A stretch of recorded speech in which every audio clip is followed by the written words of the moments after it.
Old Heads Only, episode 7. We are back once again. My name is Charles Brown. Right there beside me is Four Eyes the Ugly Professor, aka Dale man, that's right. live and direct. That's right. He's the beat maker. I'm the mic shaker. Oh snap, Mike already in. Salute. Let me join Mike in. What's Mike up? Live Brown. and direct. What's up, fellas? What's up? What's up? Mike, we just started, bro. I just hit Oh, start. We haven't said two okay. words. All right. All right. Salute. Old Heads Only. We got a good episode tonight. Mike, you here? Yes, sir. I can hear you loud and clear, bro. I can see y'all. I can see you. Yo, I'm excited about this one. This one's gonna be a good one because I feel like there's a lot to discuss. Yes. A lot of ground to cover with this topic tonight. Yeah. What happened to the hip hop group? I even got, let me see. I was gonna put some pictures. I'm gonna put some pictures later, but the hip I'm hop listening. group, man. What's Mm-hmm. going on, Dale? What's going on with the hip hop group? What's your first thoughts when I say what happened to the hip hop groups? What's your first thoughts? One less man means more cash in my hands. Best said Yo, by it's the X crazy. from Brand Nubians. Yep. Facts. Did they break up? Did Brand Nubian break up? Well, you know, Pooba went solo, but Grand Poobah went solo.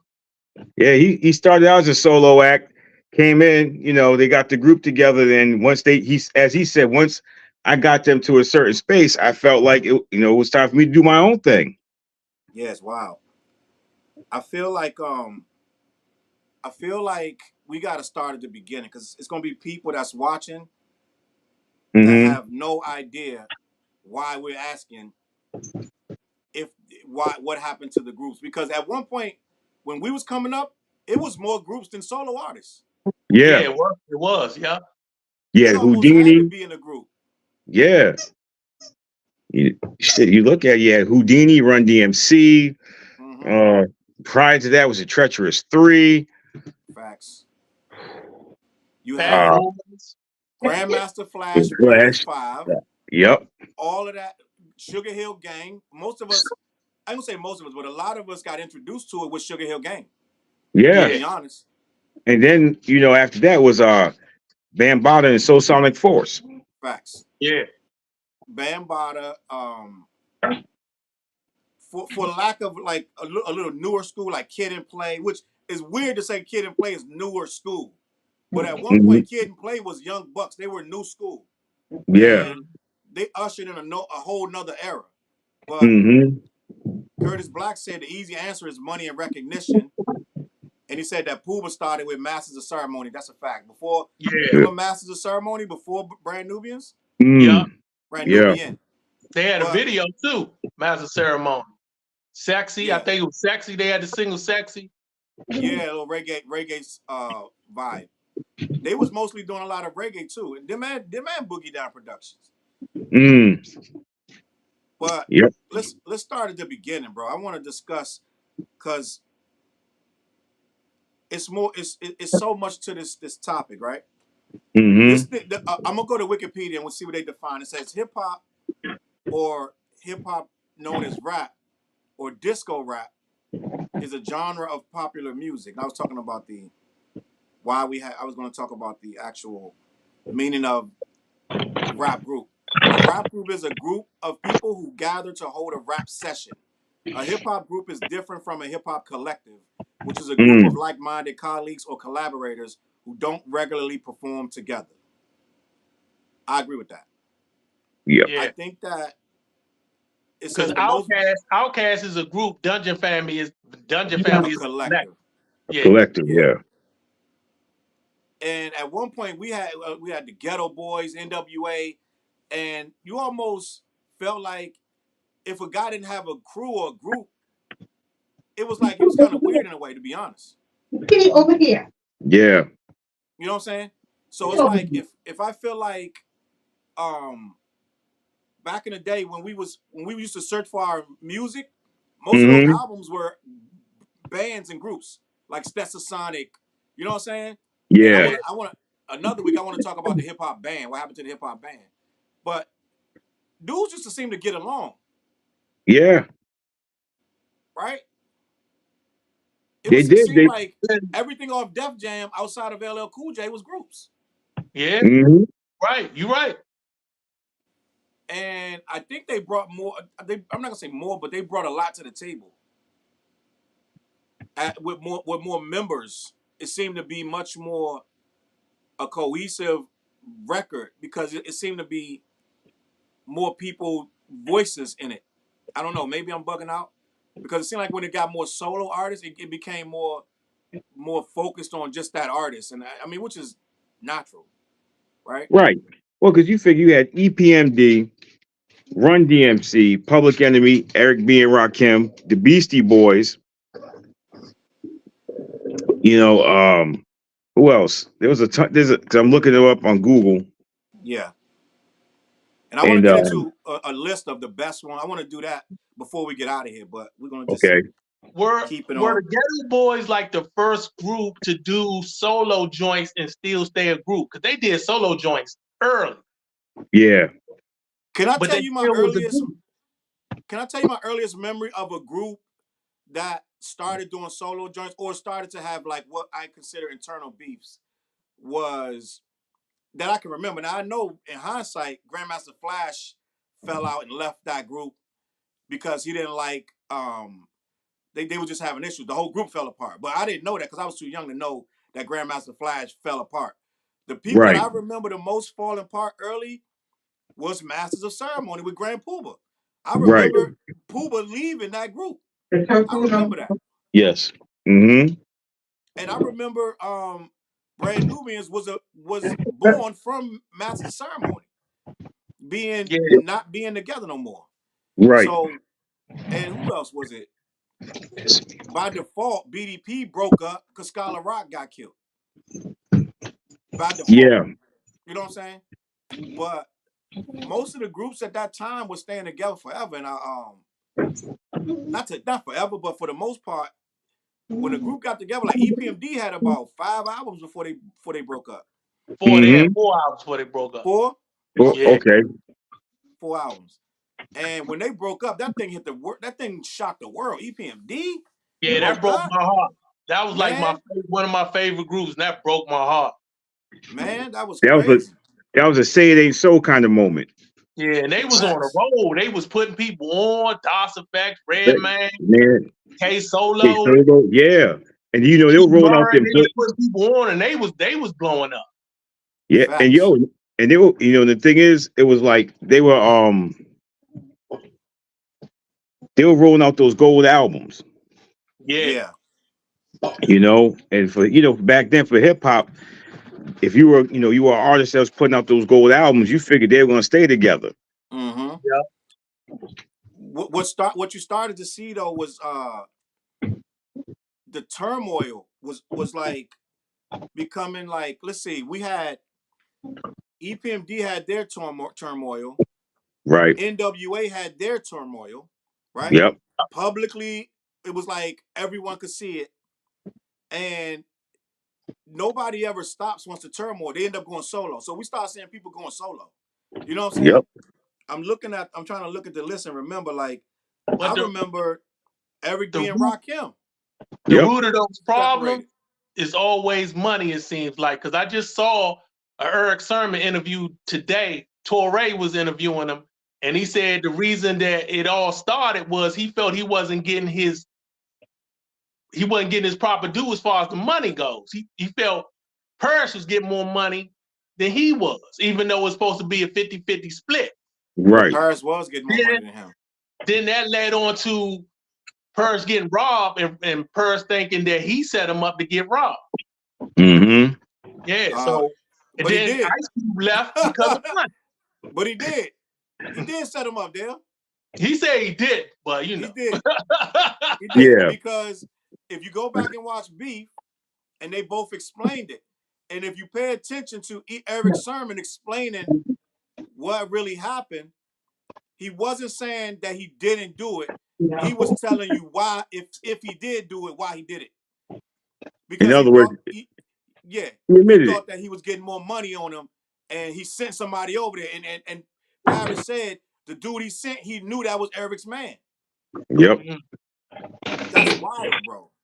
That was one of the craziest breakups outside of NWA in hip hop history. Was Well, EPMD. because you know what happens with a lot of groups is Ice that Cube left because of money. yeah, Yeah, and the thing about it is that you look at Cube. Cube was understanding. Look, I wrote this. Me and Ren wrote the song, so we should get the writer's credit. right. Dre's gonna get the production that part of it, and my thing is, it was like people that didn't understand the business. Like Cube was like, look, the contract simply says this, and we ain't getting this. Mm-hmm. Eric, EPMD. That was production credits that Paris Smith was getting. Yeah, but So Parrish also had outside businesses, yeah, he and invested he his money. invested his money. And he said he tried to tell Eric, and Eric wasn't listening. So he was investing his money and making a lot. He making a lot more money than just off rap. Right. And Eric wasn't doing that same thing. So Eric thought he was getting burnt. When at the end of the day, he was getting exactly what he's supposed to get. But that's how Mm-hmm. people be feeling when they're not making enough, or whatever they think you're supposed to be making. Right. But Ghetto Boys fell apart. Mm-hmm. Salt and Pepper to a degree because they dropped Spinderella. Yep. Yeah. They still together, but they dropped Spinderella. Kid Play never really fell apart. No. And Run DMC never really fell apart. We had a few that stuck together. Even Public Enemy, they still got a lawsuit to this day. Yeah, that they had him Flavor and is suing Chuck D Chuck and Flavor had some beef. over money. It's crazy. So, but I mean, I'm not gonna say it's always money because Fuji's wasn't over money. No. That's we know wasn't it like a sexual relationship between Wyclef and the Lauren? the X Lauren and Factor. Wyclef. Lauren If and you listen Wyclef. to that's why she did the song "The X Factor." That was all about them. And he had a wife at the time, so she was the side chick. Yeah. So that was a whole mess. That was a love triangle gone wrong, and that's why we ain't got no more Fugees. And that messed that girl up so bad. You know what I'm saying? That we ain't got an album since her last album. That was in what 1996. When the Miseducation come out? 97. 99. Yeah. I don't know about 99, but I know it was like 98. late 90s. 98. I want to say between 97 and 99. Around that era. But this chick haven't done an album since, and our groups, bro. Either they fall out, Tribe Called Quest. Tribe Called Quest, yeah. Y'all see the dog? The dog on Tribe? Well, because you heard Fife, basically Fife said it. We were done after Midnight Marauders. And we be begging our groups to stay together. And they never either they become, you don't even want to hear the music no more.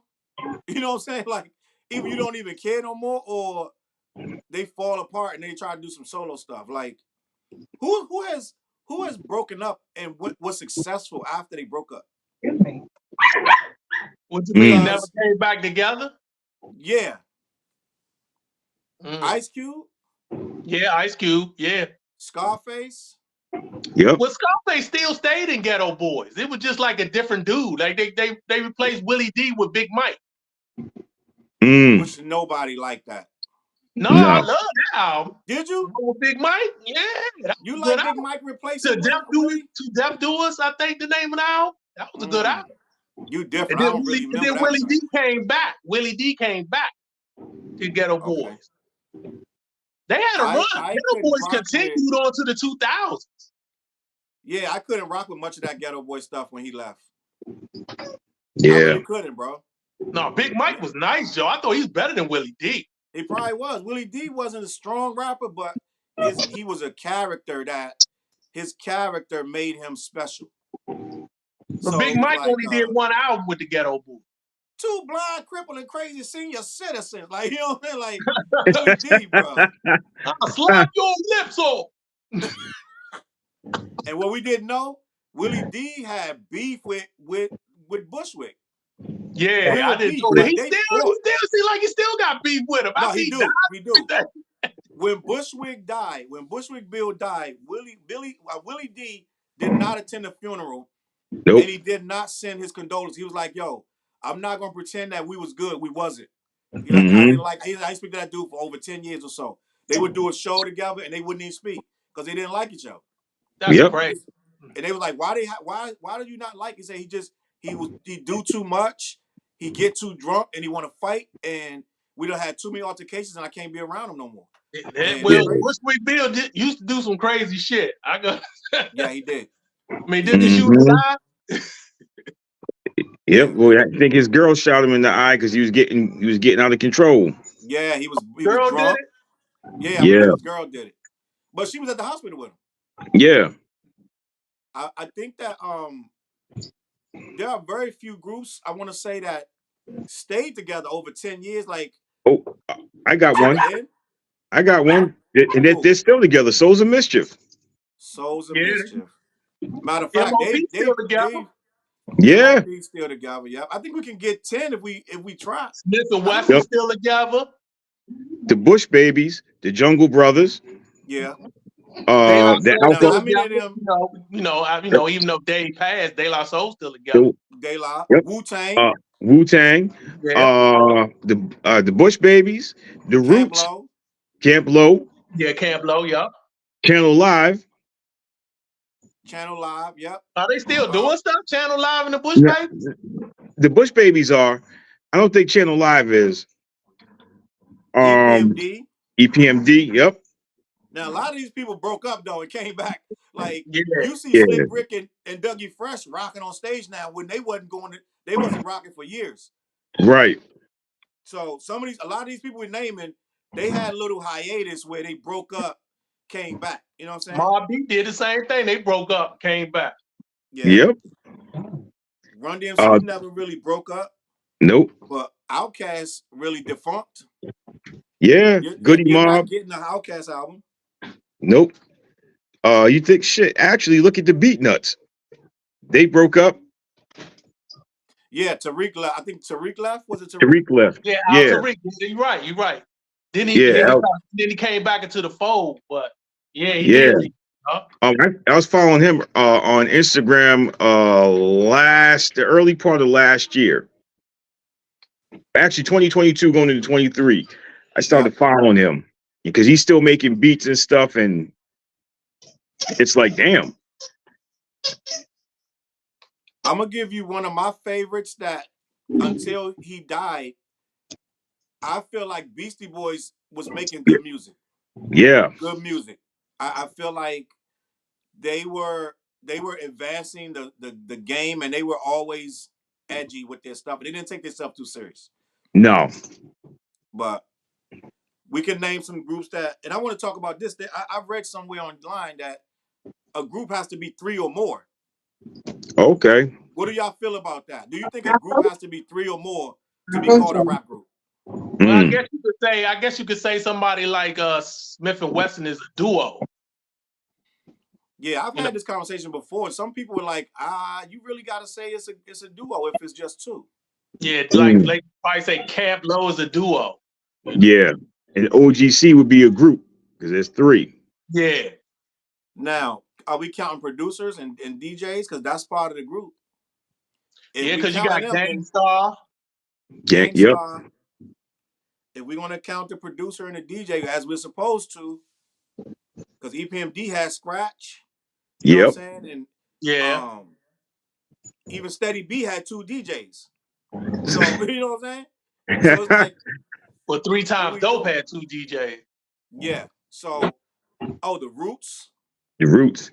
Well, and you look at the Roots, that's an institution because you got to figure that's where Scott Storch got his start. Yeah. And then come on, replace a lot of people. Jill Scott. Well, that's a band. I see them as a band. Yeah. Jill Scott. Yeah. She's the one that actually she wrote "You Got Me." Yeah. And Erica said, nah. Yeah. Well, we know what that was because she was a big girl, but I'm glad to see Jill went out on her own. But you know what it was too, though? Not only was she big, they wanted somebody that was already established. Yeah. They were like, we're putting a lot of money behind you, and we need somebody that's got it. They do that, though. Did y'all know Jill Scott was in that Cool C Glamorous Life video? No. She's the main chick. Look at that. Yup. Okay, now I gotta go watch the video. Yeah, watch that shit. That shit blew my mind. I found that out like a few years ago. That shit blew my mind. Wow. But you know what though? I think also what happens to a lot of groups is there's always one person that shines above the rest, and the record Right. company sees that, and they start putting that bug in their ear, like, "Hey, you want to go solo? Want to go You, solo? You know, one check, only one. We cutting one yeah. check." What about the Locks though? The Locks Rita that you know, always outshine him, but he never left him. no, Yeah, they stayed a group. They stayed together. But you know what though? It's a little easier to stay a group when all of y'all eating solo as well. You know That's what I'm what I yeah, saying? say. That's what I was saying. I was like, Ghetto Boys is like the first group I know to do solo joints and still stay a group. And I think that's yeah, how they was able to stay a group. Right. Because Scarface did his solo joint early, like right after they like first album, first or second yeah, album, did a solo joint. And then he come yeah. back to the Ghetto Boys. Yep. Mr. Hey, Scarface was hey. walking down the block. So that's probably Remember, why the Locks have been able to stay together, because they do their Yeah. solo joints and they come back But together. you know what Wu-Tang, yeah, else too they though? solo It joints can't come be back together. jealousy. It can't be jealousy either, because even though y'all still doing your solo stuff and that and this and that, if you really jealous of him, like Leaders of the New School, yeah. Charlie Brown. Charlie Brown allegedly was jealous of Busta Rhymes, and that's why Leaders of the New School couldn't work. And Busta had to go solo. He was saying that Charlie Brown was so on him, trying to outshine him, that the group wasn't even functioning no more. I think the dudes had fist fights and all that stuff. Yeah, they both said it in separate interviews. They used to be backstage. You know, they be beefing. You know, and time for the perform, spit the blood out, go out there and do it. Yeah. So it's That's like sad. it. That's sad. They ain't do nothing after he left, Joe. It's Nah. sad. No, well, Didn't they because drop an remember, album without him though? I don't think no, so. I think no, they dropped one album without him. Let me look that up. I If they kind did, of feel like we it had a ain't make three-man no leadership. noise. No, it yeah, didn't make no noise, but let me look it up, because I think they dropped the album without him, Joe. He blew up and became a hip hop icon, and they just disappeared. I swear, I feel like they dropped something after he left. Let me see. Ba ba ba ba. albums. Let's see, they only had two. They only Future was had out of the two. past and time. All right. Yeah, because that All that right. time that time album really didn't do much. Yeah, it was disappointing. I didn't really Yeah. care. Yeah, I ain't like Time. It was okay, but Mm-mm. I ain't. They had a few joints on there, but overall it wasn't. It was disappointing. And you know Because what you it know was? that, It was too much hype for them to. yeah. It was too much. It was too much hype waiting on Leader to come back. You know what I'm saying? I And mean, they you couldn't. figure, They didn't. and Some groups could live up to it. Some can't. there's only a 2 year gap between the two albums, Wow. 91 and 93. And the crazy part is like if you think about it too, this is when you start to see hip hop groups make, I call it timestamp music. I mean, it was only good for that 1 year, Wow. Yeah. Yeah. you know? Because if you look at that time album and you look at the songs on the album, classic material. And let's see, what's next? And I heard the album. The rest, it was kind of like What's next was all right. what's next? That's Yeah, I what they that was had like the What's video Next. for, right? That was a single. yeah, That was a yeah, single. I like What's yeah. Next. That was their single, classic material. I like classic material, and they had another song on there called Plastic, if I'm correct. They And had that another was joint on there. It was like a posse cut. They had all these other guys on there. That joint yeah, used to crank. That like yeah. I one of think the few that songs I used to love on that joint. Spontaneous. That's the name Yeah, of it, Okay. Spontaneous. Spontaneous. That shit cranks, Joe. I It's still got that spontaneous. on my playlist. Yeah, because that's what's next. Classic material and Spontaneous were the only three singles that dropped, and what's next was the most commercial song that they had. Yeah. And classic material, if you listen to the uncensored version, yeah, yet I'm surprised it even got airplay. Yeah. But I love that sample. I love What's Next. What's Next? Yeah, I just like that joint. Hmm. But Even in the video was hype, you know? I don't even remember the video. Yeah, I remember the video. Yeah, Yeah, it was a nice video. they were in Times Square, I believe, Yeah. in the Oh, middle with of the the They had day. camera like spinning around or a something? fast motion thing there, like move real fast and Yeah, shit, Okay. slow it down to normal pace. Yeah, that shit was all right. I'm gonna go back and watch that, because I don't remember. I'm gonna check the comments real quick. Hey, Curtis Black said Willie D and Bushwick didn't get along. He also said Q-Tip, Ice Cube, Buster, and Scarface. I guess he's saying that they went on their own and did well. yeah, Naughty by Nature, we didn't name them yet. And he said I he got agreed with most of the stuff we're saying. But yeah, Naughty by Nature, they're a group, right? Did Yeah, they yeah, break up? they never broke up, right? They never really break up, I don't think. yeah. They just recent. They're not really. I know Vin Rock and Tretch had a fight. Mm. About like because they had some beef because I know they kind of broke up because KG he left when they had after the Icons album, and I know Tretch and Vinny were like, you can't call yourself an icon when you leave the group. Mm. Okay. I think that's what we need to discuss too. These the ill will that happens with these groups.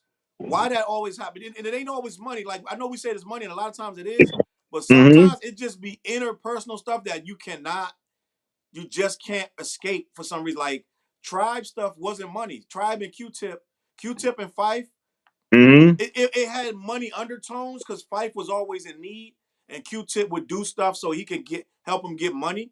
And I think that Mm-hmm. caused a little resentment. Like even when Q-Tip wanted to chill, like I think Q-Tip was like, "Yo, you're not rocking with me.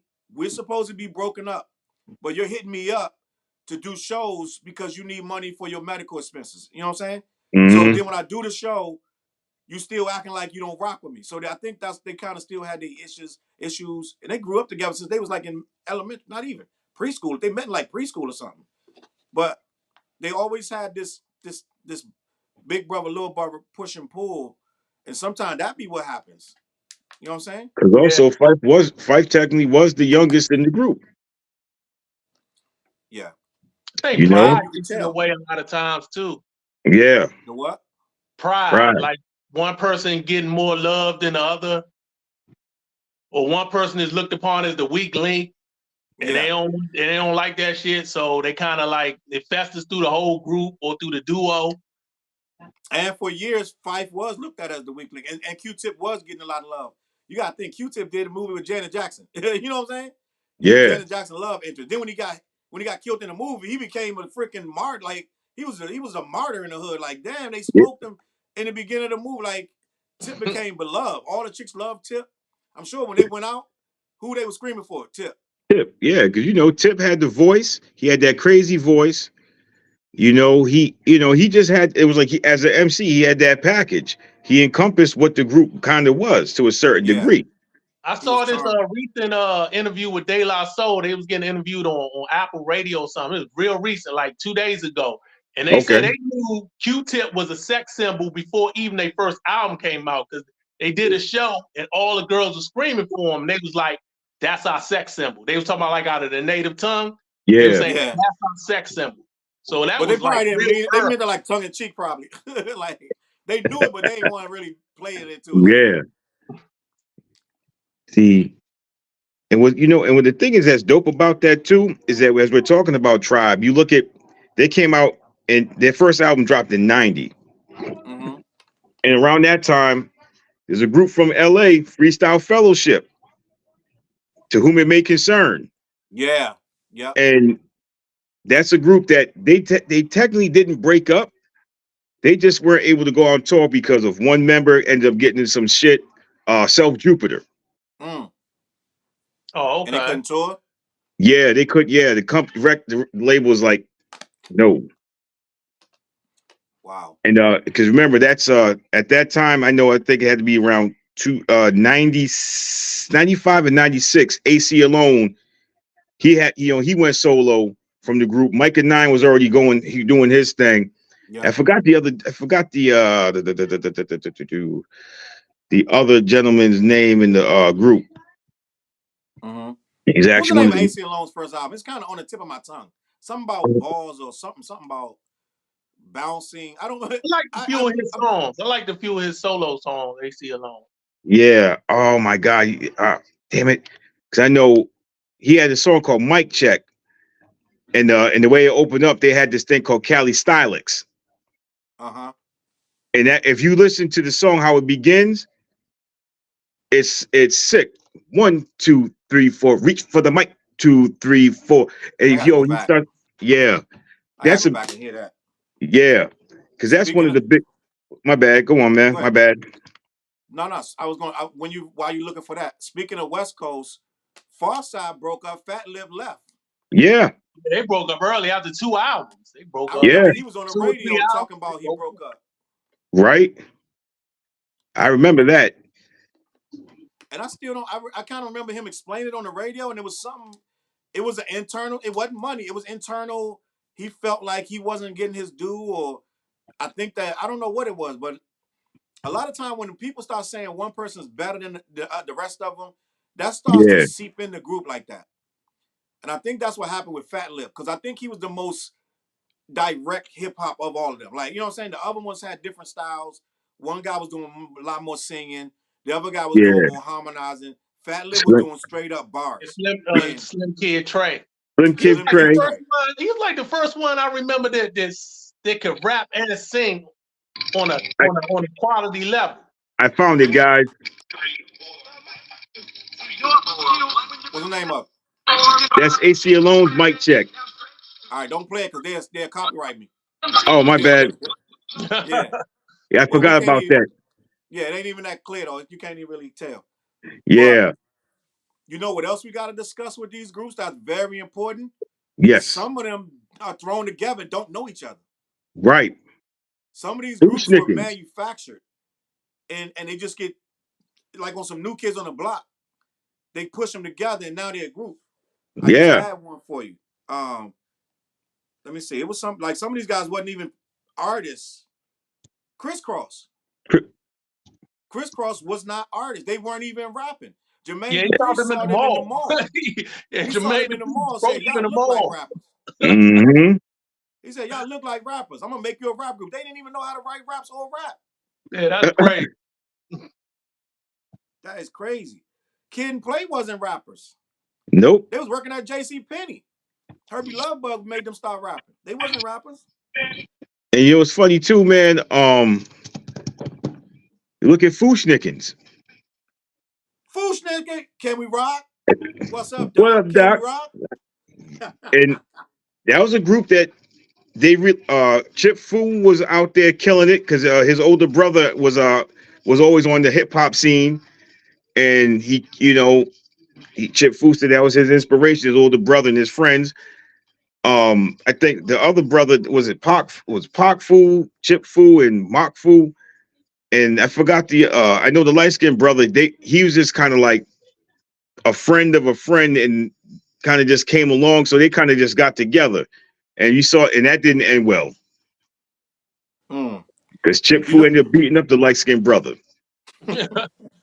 Yeah, he did time behind that. damn, for Oh real. wow, I didn't know that. I didn't Yeah, know he that. did. Well, he threatened his wife. He threatened the dude threatened his wife, and he just said, "Oh well, You don't threaten no man. White. That's crazy. no." Now, let me ask you a question. In the annals of hip hop groups, do you Yes. place Fushnikins in your top 100? Be honest. 100. 100. No, I doubt it. I doubt it. For me Nah, personally, I doubt it. they're nice. They were nice for a short time, but I even think like the record label started to make them kind of like a gimmick with Shaq getting in there. Yeah, but Shaq wanted to be in there, and they wanted him. They let him in there. I don't True. think that was a label. I think they just wanted the shine that Shaq brought, because Shaq was a phenom, and he was so popular. They probably was. You know what? The label probably did edge that because that But a was lot to be of people like, was you know working what? with Shaq though. RZA worked with Shaq. A lot of people. He Yeah. got two joints with Memphis. Biggie. He got joined with Nas, Biggie, and Michael Jack. Like Shaq worked with everybody. So Yeah. I don't know. Mike don't sound too like he not keen on Shaq like that. Well, I mean, because when we start looking at groups, and sometimes they'll have a special appearance by this one. Like I was never keen on Shaq. I was never really keen on any athlete rapping in the first place. I understand that. Yeah, I agree You with know, that. I mean, but Shaq wasn't bad. He held his own. Let's be honest. He held his own yeah, on that Biggie joint. That even you with can't Meth. stop the rain joint. He held his Yeah, own. yeah, yeah. Yeah. And so, they always have that moment where they shine. Yeah, yeah. Now I get it. He's not as strong. You know what I'm saying? Ain't really no rap ball player really strong I enough never bought anyway. none of his albums, so. Yeah, who's Nah. that just came out last year with a rap joint? That joint was Ooh, awful. Dame Lillard. Antonio Brown. Antonio Brown. Oh, Tony. Oh. Well, what was it called? CTE? I don't know, but salute to Fliz because Fliz liked it. He said the beat was Yeah. good, so he liked it. But I couldn't rock with it. I tried to listen to a little bit. I was like, I can't. But you know what I'm saying? Most athletes they're not meant to rap. They No. say Dame Dollar can rap. He be putting out albums. Yeah, Yeah. Lillard. Yeah. Yeah, they say from what I hear him spitting, he was nice. Mm. He was nice. But still, even a nice rapper don't mean they can make an album. Like we saw that with Cannabis. You know what I'm saying? Yeah. So Yeah. you could be the nicest. It don't mean you can make a good album. And most of these battle rappers, when they try to do a album, No. what's this guy? How many battle rapper albums you sit down and listen to? Not many. No. Really, I think Yeah. Cannabis. I mean, I can't. I think Cassidy probably one of three that you really say went the next level outside of battle rap. Because you know why? Because Even his albums weren't great. So Who? even Cassidy albums weren't great. They were Yeah, they okay. were. They was just He okay. he has some hits on there though. Yeah, he had hits, but they was overall they was just okay. And you know what too? When you look at the time of the artists came out, you got to look and see how hip hop was moving at that time, because a lot of our favorite MCs and groups were getting phased out because they weren't really taking the cheese. They weren't sitting there going to the commercialized route. Yeah. Where you look at so we look at Buster, the Coming album. That album had an excellent. It had a good blend of the poppy shit, but then it had that even tone of I'm gonna give my guys and my ladies who want to hear an MC. I'm gonna give them some bars. I'm gonna give them something. Yeah. Yeah. So I feel like another manufactured group to me is G Unit. Think about it. Well, I see them as a collective. Nah, they was a Mm. group. At one point, they did an album together. They had shoes together. They was a group. Yeah, but collectives do albums together. Dungeon Family Nah, had an album. but Hieroglyphics had an album. what would make them a collective and not a group? I just seen it as like they was all solo artists and they decided to do an album together. They just said, let's do a whole album together. I Nah, I never look at seen it them. I different. never seen them as a group. I didn't look at them as a group. Now maybe I'm wrong, but I never looked at Yeah, them as a group. nah. On that Dale, you bugging because they all came together as G Unit. At one time, they wasn't even doing no solo stuff. One time That. they was all G Mm. Unit. They was on tour. It was G Unit, this, that, and the third. They had the sneakers, the shirts. They was a group. They only fell I apart think because they was a Game. collective. I don't And see them as even a when group I at mean all. what group don't do solo albums though? Like every group does that at this point. You know what I'm saying? So I don't know if It's that's like I like, don't see Dipset as a group. I see them as a collective. but they literally got albums called Dipset, and it's the, you know what I'm saying? Like I say Dipset is more of a group than most groups because they was a brand. Like I wouldn't say they're a collective because you only had a certain, when you're a collective, it's more people coming in and out. I don't think like if it's three of us rapping, I don't think They we're a had more. collective. They had Hell Rail. They had what was the other guy? They had a few other guys. They just wasn't as popular. They did. I mean, if that's the case, then Wu Tang a collective.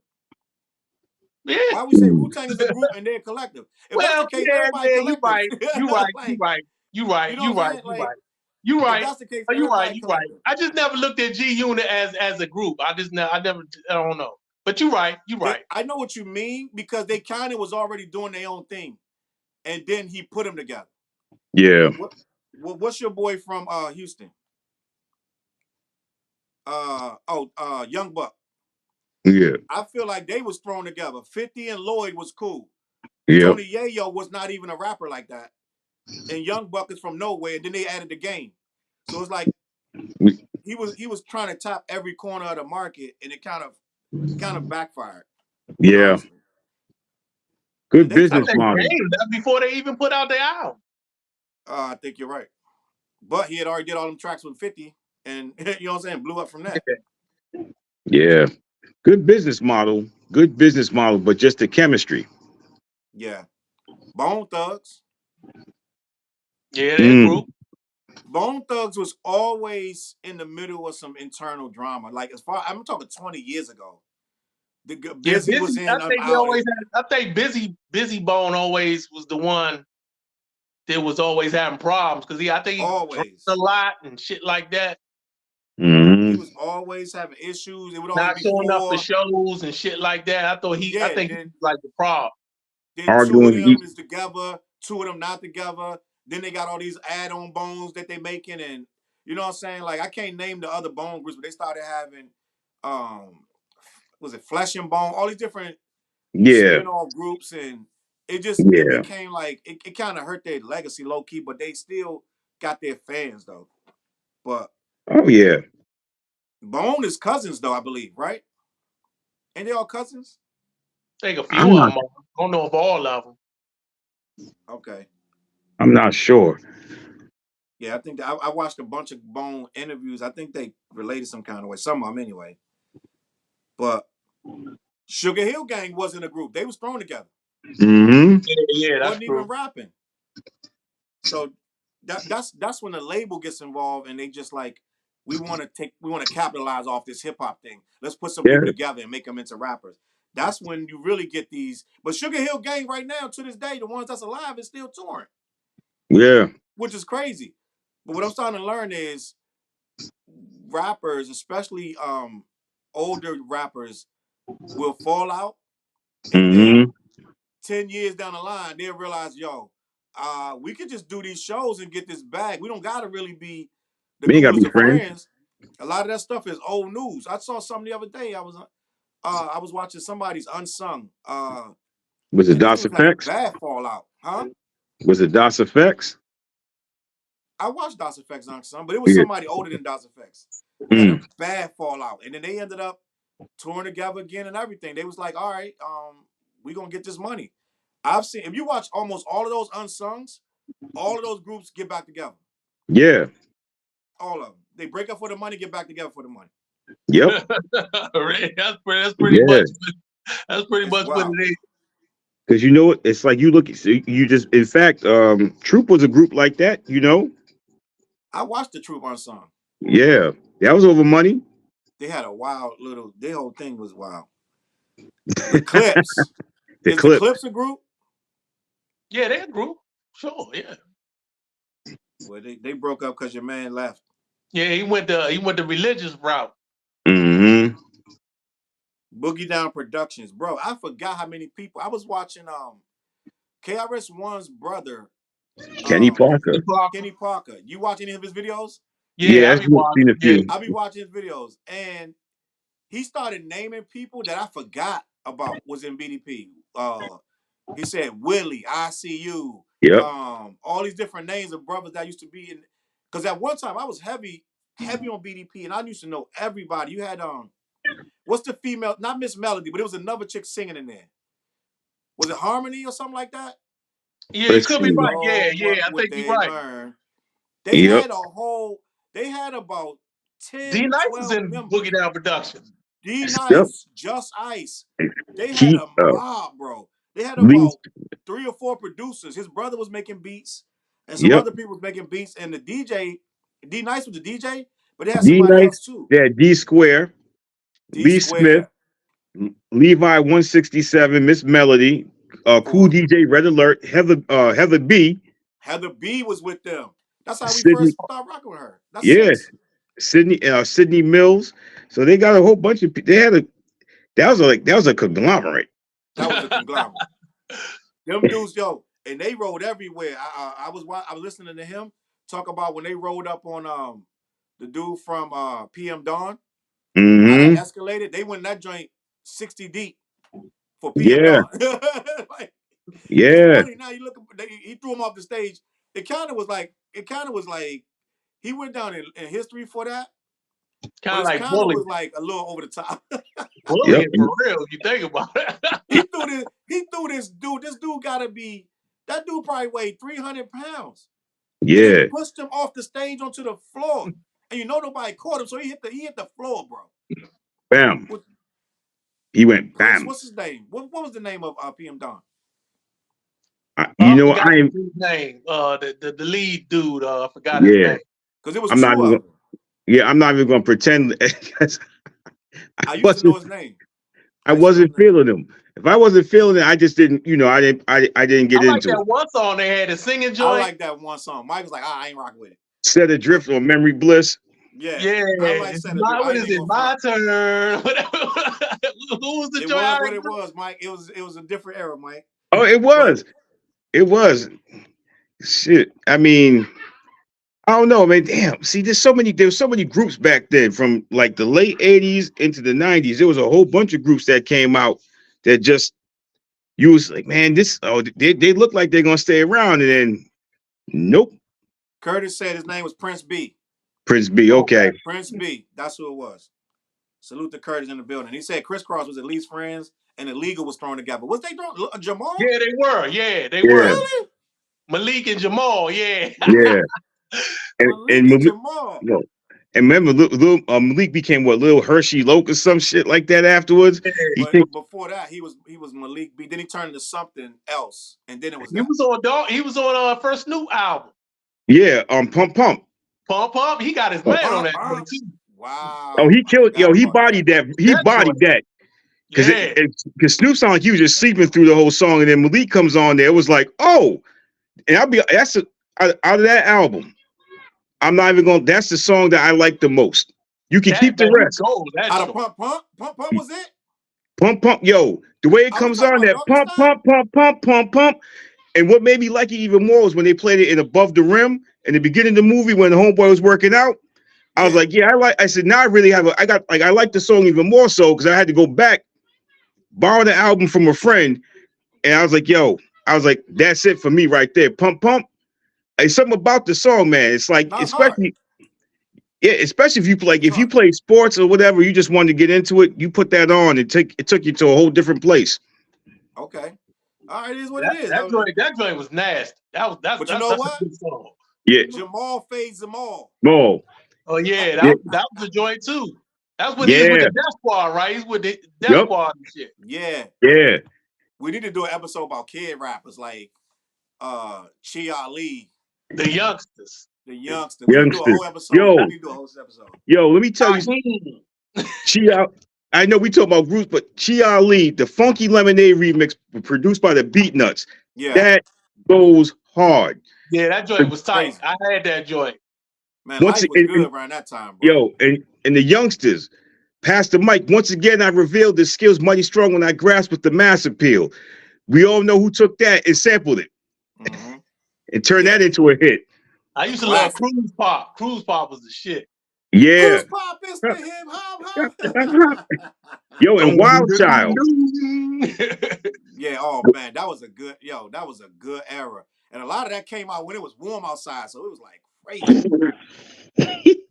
hey, hey, man, and you know what? And the funny thing is, a couple of years back, one of my coworkers we were trying to tell another coworker at one point in time that Providence from the years of 96 to 90, well, from 95 to 98, this shit was wild. It made me think about all the music that came out, especially like spring and summertime. You know how it is around here. You get certain songs, you play them, it becomes that Yeah. summer anthem, spring and summer anthem. Summertime. Yeah. There it is. The groove It's slightly transformed. Where was you at when that joint dropped? When he premiered it? Did you see it when he premiered it on Fresh Prince of Bel-Air? Yes, yeah. Sitting in They my were like, living stay room. tuned at the end for the first Mm-hmm. ever music video premiere on that network TV. That joint was crazy. Yep. I remember that. Summertime was one of the most unexpected hit records. That was probably one of the best records that you didn't expect ever, bro. That joint was so dope. I had it on a single, and I used to just let it flip over and just keep going. I used to ride the Culpeper. They don't know Culpeper was like 2 hours away. Yeah. That cassette, just let it flip over, let it play. Here it is, the groove. Here it is. Like just, I wasn't listening to nothing else. Just that joint. Oh, here it is, over and over, yo. And they had a B-side. I think they had the instrumental and something else, but nah. Cause shoot, that was 91. That's the same year remember when Michael Jackson dropped Remember the Time? That was during the In Living Color. Yeah. And Remember the Time video still holds up. A lot of stuff Mike did still holds up. That's that joint with Eddie Murphy in it, right? Yeah. Yeah, Yeah, he doing man. like Egyptian shit. Yeah, Yeah, yeah. yo, Yeah. that man, that I talked about it on my Frisian. You just to mention the song gets you going. Yeah. In fact, yo, while I got you, Did Teddy what's up? Riley produce that joint? Yes, yep. What'd you Teddy say, Riley Dale? showed. What'd you say, Dale? I say I think Teddy Riley produced Do You Remember the Time for Michael Oh, I think Jackson. you're right. I think you're right. So it feel Yep. like we feel like we can narrow it down to money, jealousy, and them just not being friends from the beginning. They just throw them together. Mm-hmm. Well, I can't even think of. I was watching the Little Brother documentary, and they said they broke up because Fonte wanted to stay independent and Big Pooh wanted to get on a major. Yeah. That's how they Yeah. split. Yeah. Because Yeah. remember, Pooh being a little bit older, not that much. I mean, Fonte being a little bit older and understanding the business, and was like, I'm never going back to a label. Mm. And And Big Pooh Pooh was, wanted to go back to a major, and that's how they split up. yeah, he wanted that security, and Tay was like, no, we got to gamble on ourselves. Yeah, he's like, we They. could do all this shit ourselves. They ain't really doing He shit was for right. us. We could do our That's a Yeah. dumb reason to break up. They could have did it themselves. But let's be honest now. Me and Dale already we did that independent route as mud kids. We was back in the late 90s. And you can do it. It ain't easy, especially back then. It ain't nowhere near like it is right now to be indie. Back then, just 1,000 CDs was a lot. That was thousands of dollars just to get 1,000 CDs. They would have had to print. They would have had to do a lot.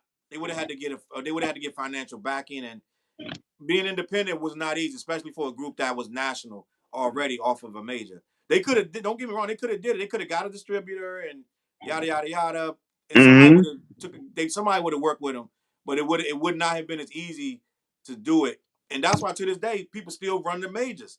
Right now, Yeah. with every reason not to do it, somebody still run the majors. And now Russ himself, Russ will tell you only people running the majors are people are lazy.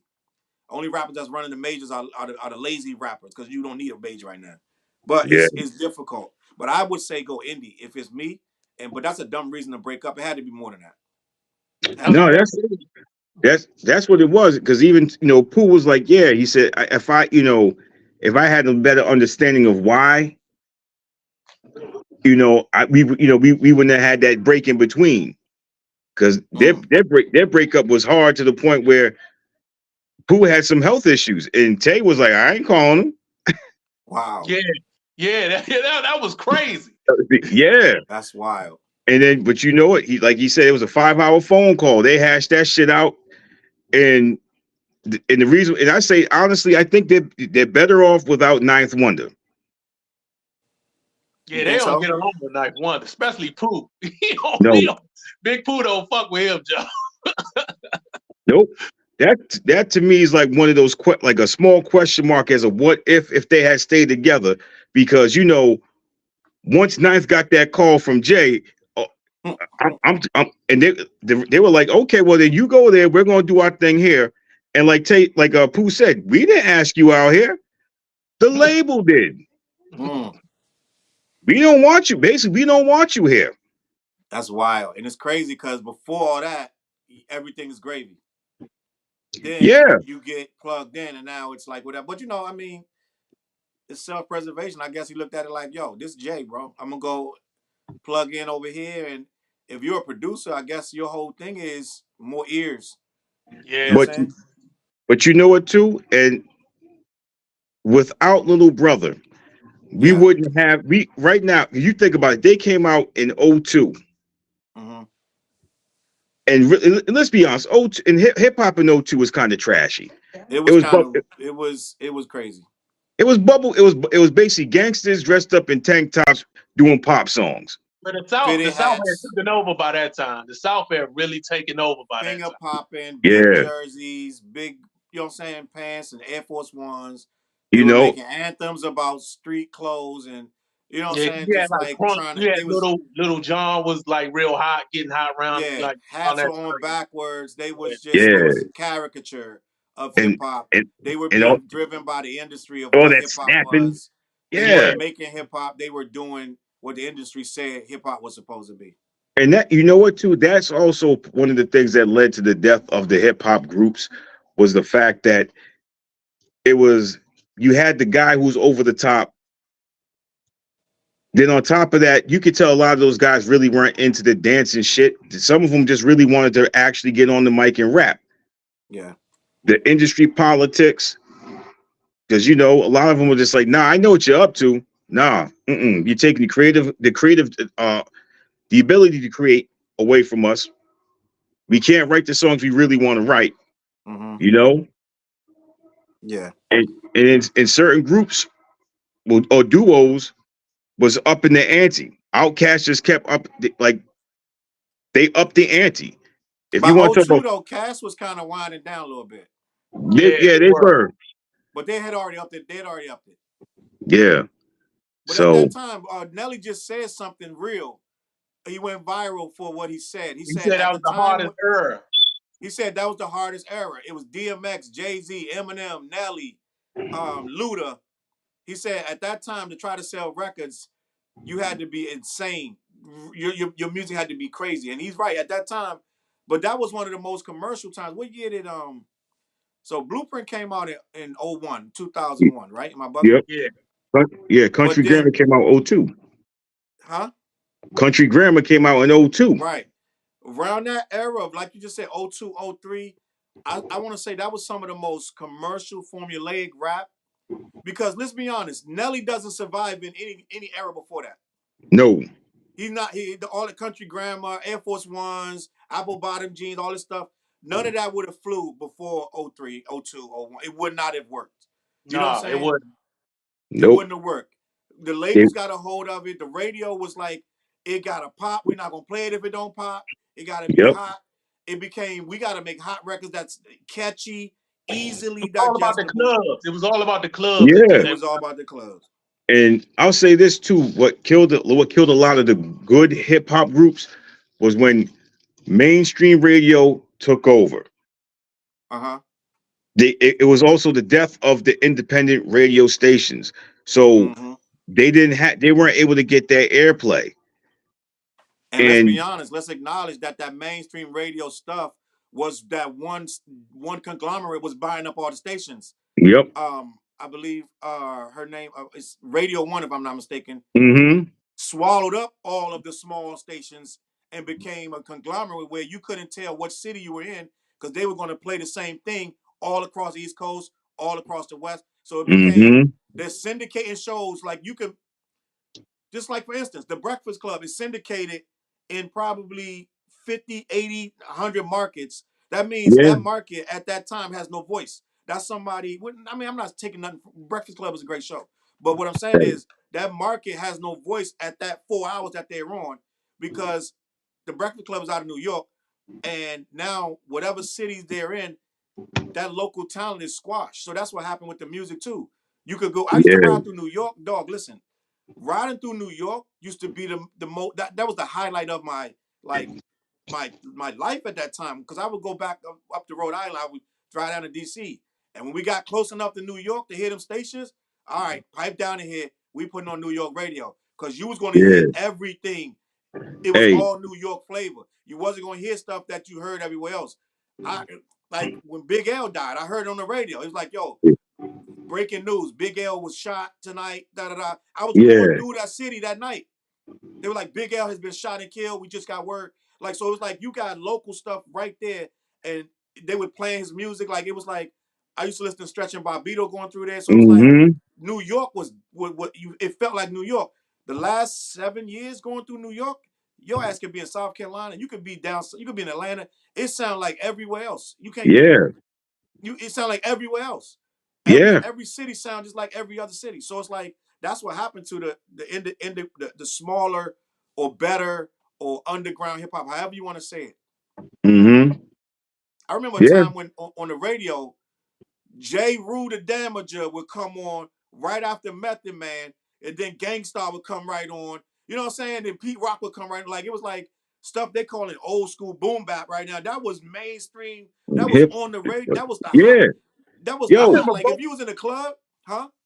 I When you was remember in the Broken club, Language used to get played a lot. broken. yeah. Yeah.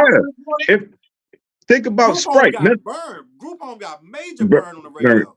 Yo, think about it too. You mentioned Pete Rock and CL Smooth.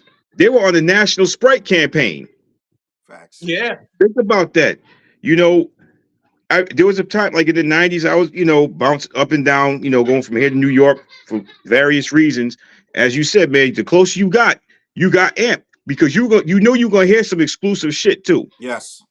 Exclusive. And then God forbid you going through and Flex dropping them bombs on something brand new. You know what I'm saying? Just like crazy. But the other part about '90s hip hop, especially here, you remember WRIU, URI's Yes. radio station. It's still there. Yeah, it's still there. Just it's not the way it used to be. No. But you remember, you knew you were gonna hear some flavor from there too. I first heard so many rappers. I first heard Eminem on WRIU. I first heard it was the one, it was I Just Don't Give Up. I heard that Yeah. on I heard that on there. I Yep. was like, dog, and this is what I'm talking Yo. about. Like, I'm like, dog, this dude, he was impressing straight up backpack lyrical, black, white. He was like, yo, he was like, you were like, yo, this dude's crazy. I don't even know who this. I thought he was black. That's how Yeah. nice he was. Hey, J Live. The first time I heard J Live was on 90.3. Them That's Not. Mm. I was like, I had to call in and I said, hey, who is that? They were like, J Live. I'm like, okay. You was one of the dudes who used to call in. See, I never got to call in because I was always in my car. I was never in the house really. I would wait. See, the days Lefty and Lady Ruck were on, I would just call A. And just real quick, like, yo, who the hell was that? Sometimes Lefty, oh, Mike, that was such and such. Like, thank you, bam. That's how I got it. If I would see, Okay. I see Sharon in the streets, like, hey, I could say, the other day you played such song at such a time, and she was like, yeah, that's what it is. Okay. Okay.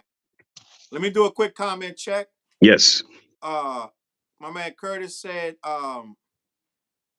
UTFO sang as well. We were talking about groups that sang. Yeah. Yep. Whistle sang. Was UTFO, Whistle. wasn't that Whistle?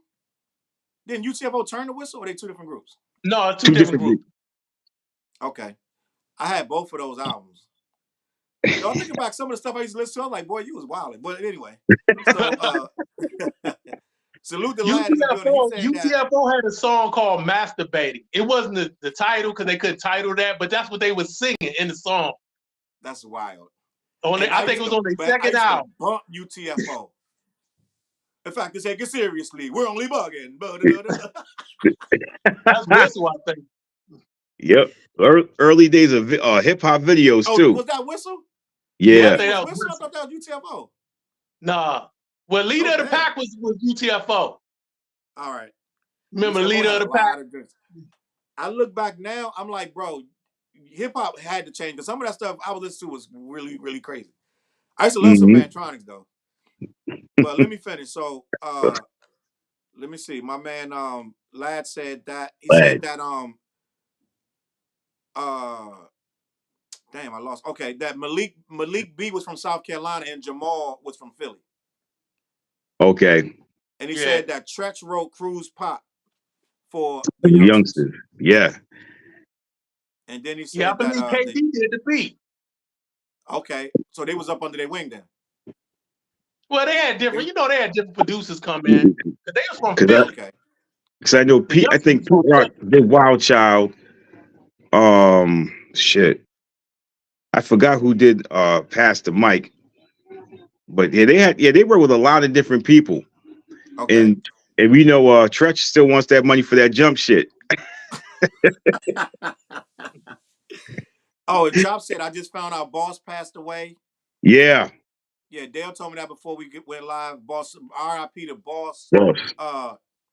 One of the most hardest, but not hard at all, female rappers. Dog, we thought really that was. Yeah, nah, she bodied that. No, listen, we need a whole show about that because she had the hardest at the time, Boss had the hardest gangster record. And come to find out, she was a college grad who grew Yeah. up in a suburban neighborhood with white parents, went to a private school, and she was not gangster. But she had the Mm-hmm. hardest gangster record and the hardest gangster image in hip hop. And they Yeah. still doing that to this day. And we need to figure out, is that okay? That need to be another show, a whole nother. Is it okay to be from the college and you raised by two white parents and Clarence had a really good It's dad? in Like, there. is that, you know what I'm saying? Is that okay? Like, Hey, what's funny about that? I was listening, looking at Cam and Mace, they sports show, and they said Pitbull and Flow Rider used to be gangster rappers. Yeah. wow. I think I heard that before. And Yeah. they couldn't find their way doing the Couldn't gangster make no shit, so money. they did pop. That's They wild. Mm-hmm. did club. Yeah, That's because I know wild. Be an interesting when topic. Pitbull, remember when Pitbull first came out, he had that edge to him.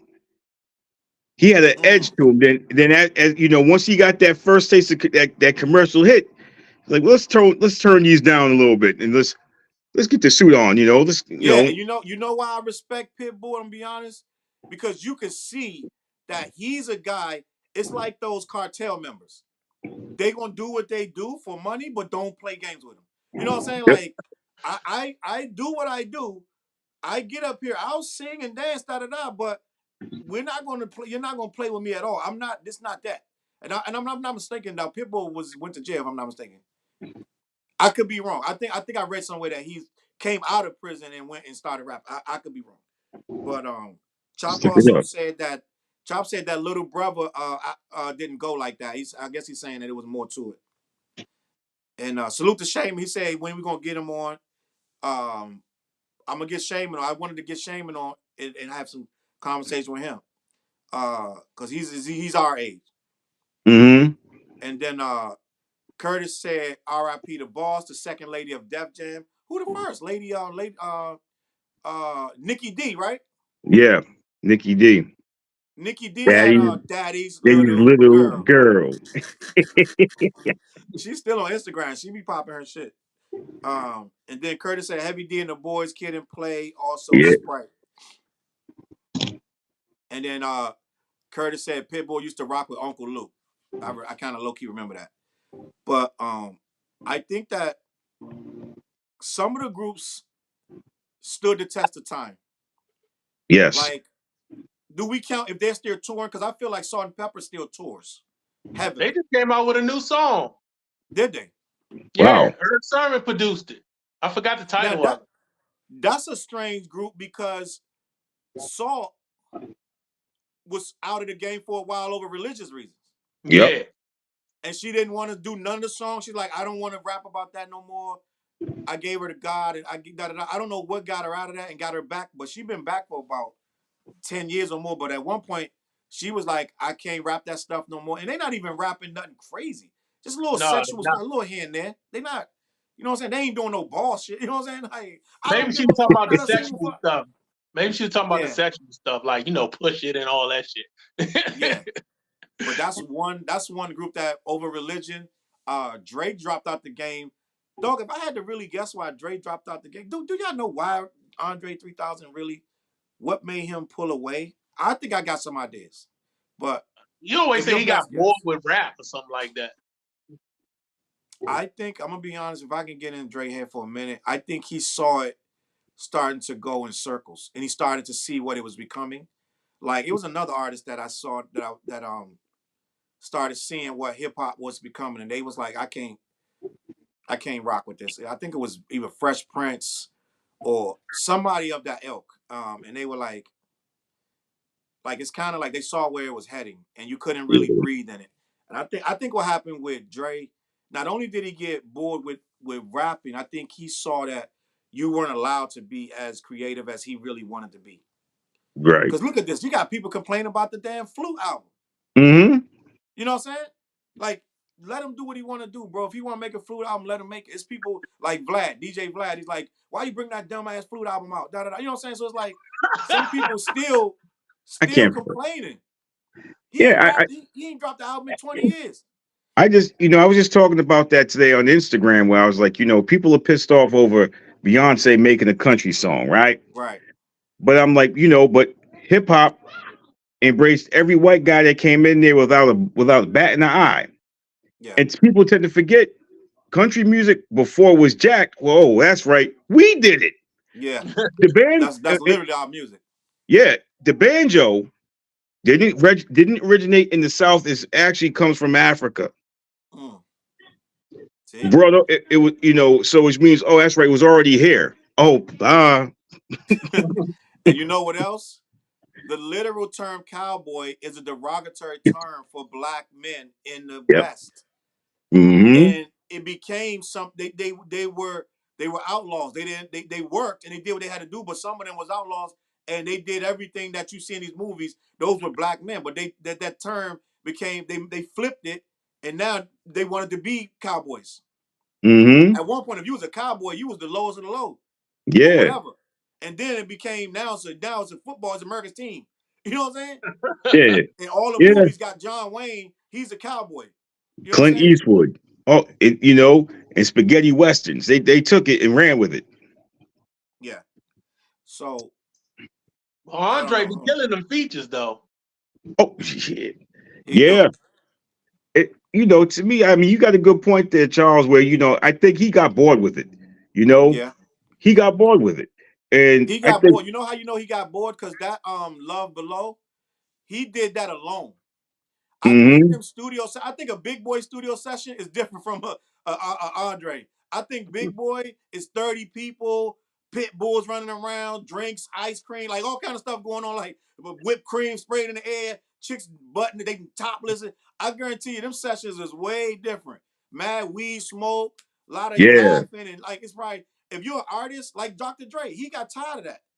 That's why yeah, Dre, they said them Death Row sessions with Dre, they said it was none but most of the people in there was gangbangers. They wasn't even rappers. They wasn't even artists. Most of the people was bloods, like They straight say up, it's very chaotic, very very chaotic. chaotic. You mm-hmm, can't even think in there. It's like, yo, nigga, yo, what's up, nigga? Like it's like you can't. If you're an artist, you're not. If you're a true artist, it's not a gangster, and you don't want that energy around. You can't create like that. And then nope, imagine how many people putting their hands in the mix of what he's trying to do. Okay, Mhm. yeah, yeah, that worked on the Chronic. Yeah, okay. Everybody, put your hand. Now we just beyond the Chronic right now. I don't need everybody input on every song. Da da da. You know what I'm yeah. saying? I got So this. yeah, it probably was too much going on. Outkast was getting too big, and they was expecting him because at one point, remember, it was like, is he gay? Is he this? Is he that? Like everything he did was getting scrutinized. Like, Yeah, oh, he got that genie hat on. Like everything he did was getting. They was but they was criticizing everything. Dude was like, yo, and enough. that's why I tell people, if you're gonna go listen to the Love Below album, go listen to A Day in the Life of Benjamin Andre, and he breaks it down. He breaks it down from Outcast to where he is at that current state in that current time. Who did that? Andre 3000. It's a song he has Okay. called a life in the day of Benjamin Andre, Mm-hmm. and it's one of my favorite songs by him. You listen to it, it's like, oh, okay, because everybody thinks that Badu got a hold of him. He changed. He said no. He was wearing that before she even got around. That's true. Because at one point they thought he was they like, is he gay? Is he genius? Is he aliens? Like it was like he was already doing that. Yeah, because the thing Those is, I your know his. boys, those your folks. What's up with your boys? What's up with your folks? Man, don't play right. Gonna lock you in here. Man, y'all steal some thugs. Man, I tell you what you don't got. I tell you what you don't I tell got. you what you got. Yeah. That pimp trick gangster click out. What you Hmm. want? You want the Outcast? Nah, I don't fuck with it. I don't fuck with them. Got the stem season 6, huh? Yeah. How much for the Oski Woski? For you, 55. 55? In Shit, fact, I'm out here. Hey, the plane ticket. I gotta Dog, get Cass. Come on, dog. yo Come on, dog. See, yo. this old folks stuff. You had to hear that. You You had to be you there for had, this shit. you You had to can't be Google there. this shit right here, bro. No, you had to be there for it. You had to be that time in hip hop was so. I think it was. I think it was like a beautiful time. It was. You What did know. he say? What was her name? He said, Keisha, huh? Go get that box of that pimp trick gangster click out the back. Okay. See, that made that whole thing. Yo, in fact, I gotta get you. I gotta get you on my live, Charles, because last week it was me, Mandel, and Yeah. my boy King Vibration, and Oh, we what night was this? what that was I think that was that Monday last No, it's Thursday. Thursday. Yeah, I can't, man. Everything blends into it. Yeah, it's going You too know. fast, bro. Yeah, I know. Old heads. Oh, Yeah, hey. overhead. Yep. But hey, that was a that was a hell of a live because we talked about we broke down the Mind of a Saint deluxe album. See, y'all would have Scott, been better than I wouldn't have been no good on that because I only heard that like once. Well, the deluxe. See, here's the thing: the deluxe album got what was it, like six additional tracks on it. I love that album though. Yeah. Well, what he did was he completed the album. He put the additional tracks on because remember the album came out before the series ended. You talking about Skyzoo? Yeah. For people who don't know. Scott, yes. So he went in and recorded additional tracks, and the songs that stick out to me, man, are "Give You Anything" Mm-hmm. and "The Freedom Dance." And the Freedom Dance is like, well, I'll give you anything, man. That's the one that hit. I don't know why it just hits me right in the heart, but this, oh man, you got to go listen to it, man. Go Yeah, I listen am. to it. And the thing is, I was watching Sky on Instagram. He's like, listen, you get the album. Listen to it its entirety from track one to the very last track. He said, and it's Mm-hmm. like, because you heard the album, it takes you from it just brings you back to season one, right on up to right with like the very last season. Excellent. Excellent. So let me do a comment check real quick. Yes. Curtis said Salt and Pepper was on the Rock the Bells Festival and the Force Tour, which I was trying to go to. And I kept hesitating on the ticket. I kept about to pull the trigger, and I just didn't. And they actually canceled the show and moved it a couple months out, and I still didn't I was mad at myself. I missed that. But they got the whole thing on YouTube. Somebody recorded it from the crowd. And I watched Okay. part of it. It was a good show. And then Chop said Andre did Love Below in the weekend. L.A. Reid said that. He said that Big Boy had done his album, and Andre called L.A. and said he was going to do something and did the whole album in a weekend. Damn. And Curtis said, I'll say this. When you're a group, you got 1-2 verses a song. Doing 3 verses for 16 tracks might have been too hard. That's true. But Yeah. And then Antoine said he loved the content. He's a huge fan of the channel. And he said, peace out, Antoine Alston. And he said, ATL and Stankonia and Equimina. So yeah, I feel like we trying to. I think we touched almost all the reasons what these groups be going through. I think even with our group, Dale Mud Kids, I moved away. Like it's just a lot of Yeah, we stuff broke up. gets in the way. And you know what? If people don't even be traditionally break up sometimes, it's like I'm out, I'm good, I'm done. We didn't even do all that. It's just like it phased out. Yeah, we had our little internal beefs too, and we're Yep. gonna do a documentary.